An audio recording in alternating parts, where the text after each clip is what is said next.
Hello guys, welcome to another video of life in Portugal. तो guys, अगर आप लोग भी किसी फॉरेन कंट्री में शिफ्ट होने का सोच रहे हो, स्पेशली अगर पोर्चुगल की बात करूँ तो पोर्चुगल में अगर आप शिफ्ट होने के लिए सोच रहे हो तो क्या क्या चीज़ें हैं जिनका आपको ध्यान रखना है, या अगर आपने शिफ्ट होना है या नहीं होना है, या मूव होना है या नहीं होना है, या क्या क्या जो आपके डिसीजंस है वो आपके यहाँ की लिविंग को इफ़ेक्ट कर सकते हैं, या क्या क्या जो स्टेप्स है अगर आप वो पहले से ही फॉलो करें तो आपकी लाइफ यहाँ पर काफ़ी इजी हो सकती है, या जो प्रॉब्लम्स एक न्यू कमर्स को यहाँ पर फेस करनी पड़ती है। अगर आप इन सब चीज़ों के बारे में जानना चाहते हैं तो आप प्लीज़ मेरी वीडियो के लास्ट तक बने रहना।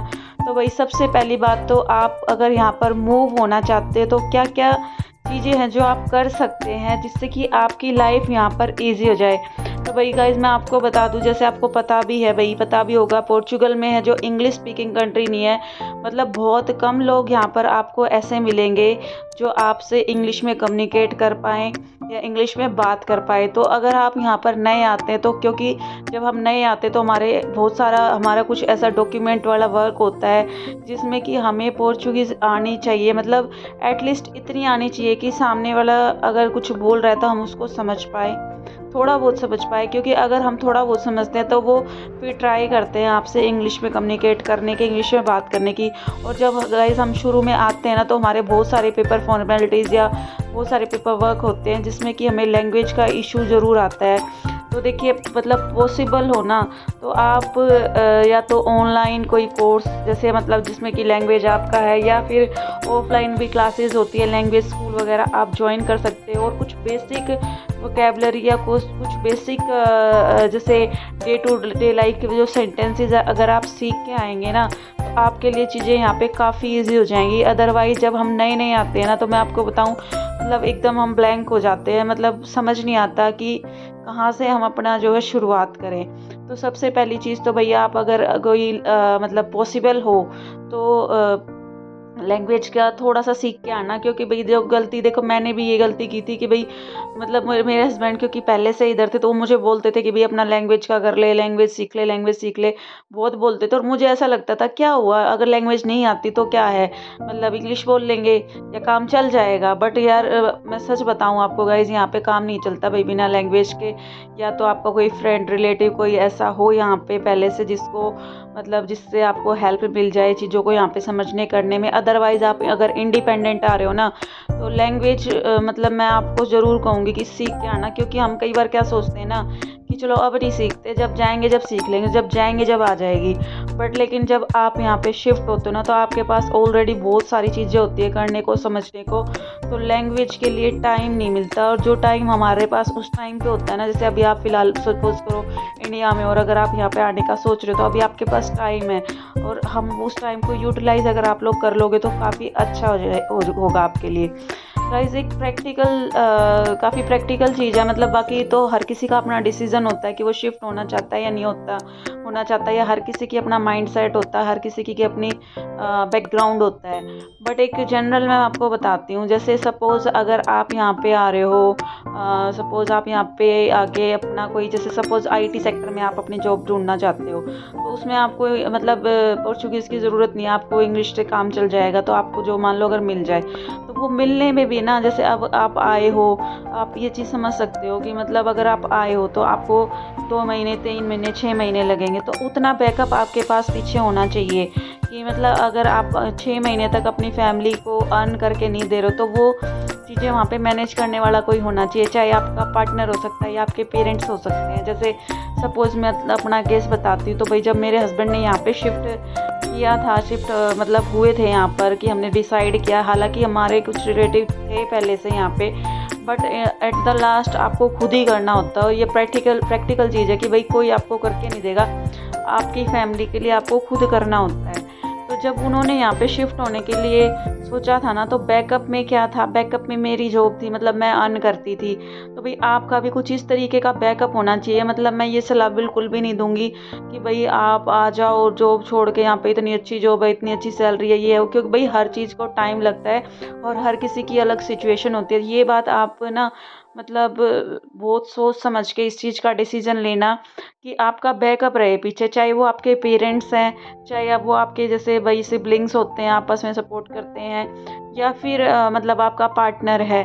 तो भई इस तरीके से आपका एक पीछे बैक सपोर्ट होना चाहिए काफ़ी, क्योंकि यहाँ पर आने के बाद अगर सपोज़ आपको टाइम लग जाए, तो एक तो आप अर्न नहीं कर रहे उस ड्यूरेशन में, सपोज़ आपको 1 साल लग गया, ठीक है? आप उस ड्यूरेशन में अर्न नहीं कर रहे। दूसरी क्या है कि आपके खुद के खर्चे यहाँ पे इतने हो जाएँगे। सपोज़ आप रेंट पे ले रहे हो, तो मिनिमम टू मिनिमम अगर एक सिंगल बंदा अगर शेयरिंग में भी रह रहा है, तो उसको अराउंड 350 या 400 यूरोज़ तो रेंट पे करना पड़ता है। तो भई ये एक काफ़ी मतलब प्रैक्टिकल चीज़ है, जो शायद कोई आपको नहीं बताएगा कि भई ये प्रॉब्लम आपको आएगी, क्योंकि आपका बैकअप होना बहुत ज़रूरी है। ठीक है? तो कुछ ये 2 चीज़ें तो मतलब मुझे ऐसा लगा कि भई इन चीज़ों के बारे में आप खूब सोच विचार कर ही मतलब अपना डिसीज़न लेना। किसी भी चीज़ के फ़ैसिनेशन में आके कि हाँ भई वहाँ पे तो लाइफ़ ऐसी होगी, ऐसी होगी।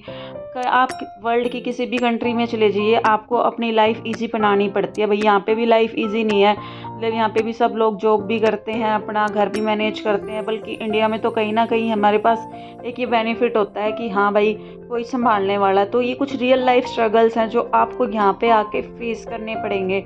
उसके अलावा जैसे अगर मैं सोशली बताऊँ, तो भई सोशली भी काफ़ी है। जैसे मतलब आपके फ्रेंड्स वग़ैरह नहीं होते, तो उस चीज़ में भी शुरुआत में तो काफ़ी कोऑपरेट करने में भी मतलब इश्यू होता है कि भई मतलब कैसे रहें, एक बिल्कुल नई कंट्री, बिल्कुल नई लैंग्वेज।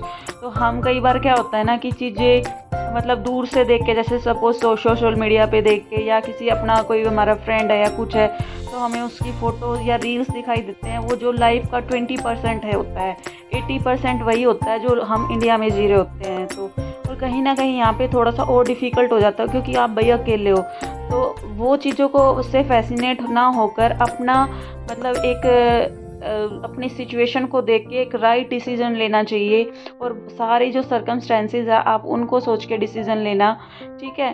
बाकी अगर मैं लाइफ़ की बात करूँ भई, जैसे यहाँ पे पॉल्यूशन है तो वो बिल्कुल नहीं है, वेदर काफ़ी अच्छा है। जैसे और कंट्रीज़ के कंपैरिज़न में सपोज़ कनाडा है, काफ़ी ठंडी होती है। तो यहाँ पे है कि लगभग-लगभग इंडिया जैसा मौसम है, मतलब इंडिया में जैसे नॉर्थ में तो काफ़ी गर्मी हो जाती है, तो भई गर्मी नहीं होती यहाँ पे। जो जो फ़र्क है वो ये है कि गर्मी नहीं होती, सर्दियाँ लगभग इंडिया जैसी ही हैं मतलब, तो ज़्यादा डिफ़रेंस नहीं है। मतलब ये है कि आप ना जो प्रैक्टिकल आपकी लाइफ़ की प्रॉब्लम्स हैं मतलब, या प्रैक्टिकली आपको जो रहने में दिक्कत आएँगी वो आती हैं। तो आप ये मत सोच के आना कि भई अगर मैं जाऊँगा तो मुझे तो इतने पैसे, मतलब इतनी इनकम होगी, मेरी तो इतने लाख में सैलरी होगी, मतलब लाइफ़ बहुत अच्छी होगी। तो भई जितने यहाँ पे सैलरी है उतने आपके एक्सपेंसेस भी होते हैं।